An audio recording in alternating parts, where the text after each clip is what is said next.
Past continuous tense বা ঘটমান অতীতকাল, কোনো একটা ঘটনা যেটা অতীতকালে ঘটিতেছিল কিন্তু শেষ হয়ে গেছে অতীতেই, কিন্তু একটা নির্দিষ্ট সময় যাবৎ সে কাজটা চলতেছিল, তাকে পাস্ট কন্টিনিউয়াস টেন্স বলে।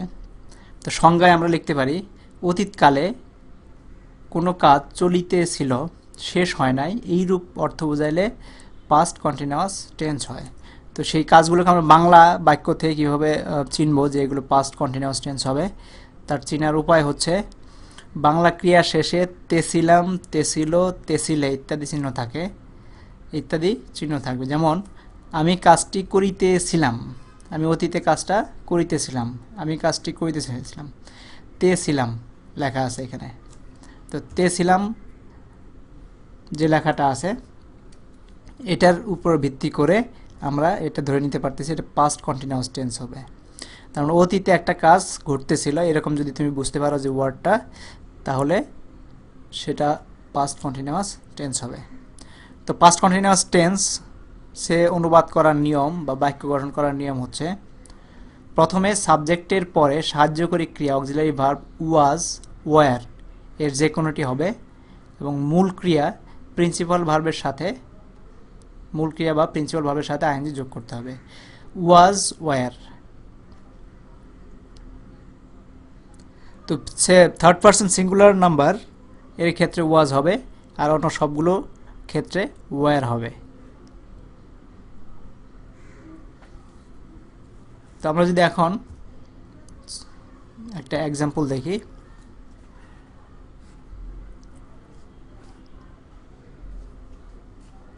সে কাজটি করিতেছিল, যদি আমরা দেখি তো লিখবো আমরা হি, তারপরে যেহেতু থার্ড পারসন সিঙ্গুলার নাম্বার আমরা ওয়াজ বসাবো, ওয়াজ, কারণ এই অক্সিলারি ভার্ব সবসময় সাবজেক্টের পার্সনের উপর নির্ভর করবে।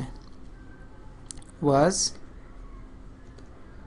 ডুইং, এখানে ডুর সাথে, ডু মানে কাজ করতেছিল করা, এর সাথে আইএনজি যোগ করলাম, doing, do plus ING, doing, ভার্বের সাথে আইএনজি যোগ হবে, এখানে লেখা আছে doing the work, he was doing the work।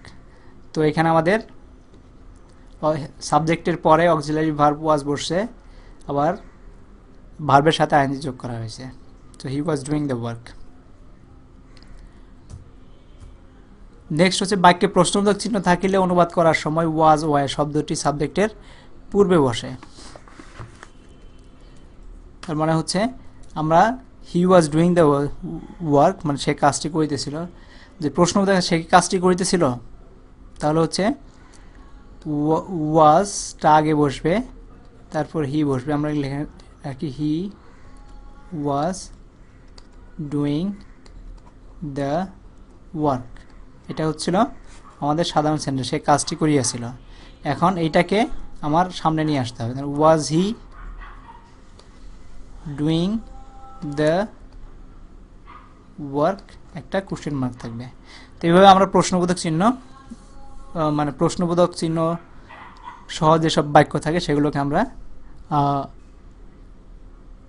ইংরেজিতে অনুবাদ করার সময় ওয়াজ বা ওয়ার যেটার সাথে সেটা সাবজেক্টের পূর্বে এসে বসে যাবে, আর পরে অংশটুকু আগে যেভাবে ছিল ঠিক সেভাবেই রয়ে যাবে।